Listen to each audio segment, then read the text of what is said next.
Assalamu alaikum.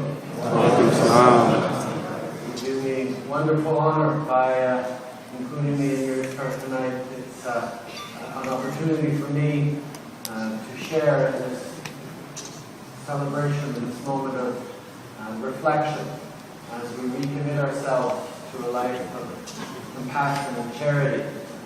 I want to also send my greetings to the sisters upstairs, and the brothers downstairs, and to all who have welcomed me into your holy place.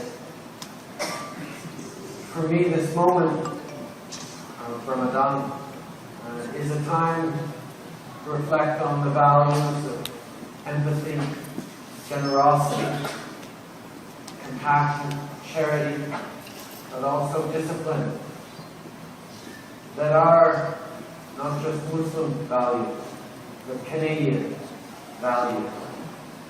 We are, all of us in this country, incredibly lucky to be in the one place around the world that has managed to define itself as strong, not in spite of our differences, but well because of them. We come here, much like the Muslim community. Canadians have their origins in every corner of the world.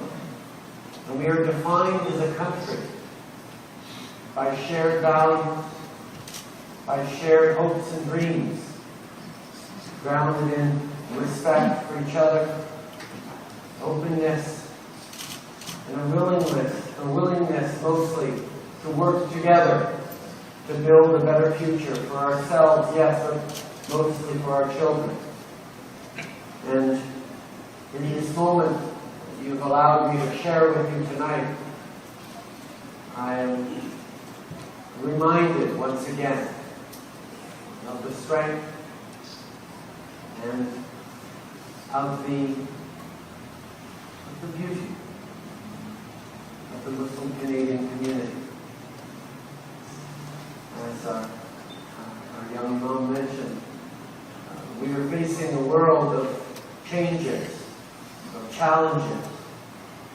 And as we look at the various citizen movements around the country, whether we look at Occupy or Idle No More in the Aboriginal communities, or the Arab Spring and the citizen uprisings around the world, there is a call upon citizens and by citizens to stand up and demand more of our leaders, of our neighbors, and yes, even of ourselves. And I know one thing, that if we are to successfully face down and overcome the very many challenges that the 21st century holds for us, not just as British Columbians, not just as Canadians, not just as Muslims, but as human beings, it will be if we are able to look beyond the surface differences between us, skin color, of origin, of language, or even of religion, and understand the hopes and dreams that bind us all together.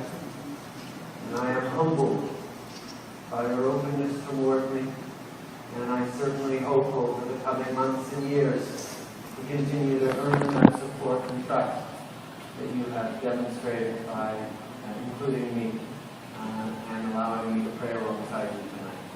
Thank you very much for your welcome tonight.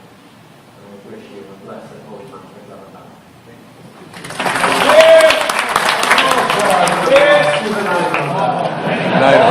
What's that? Because you've no clapping.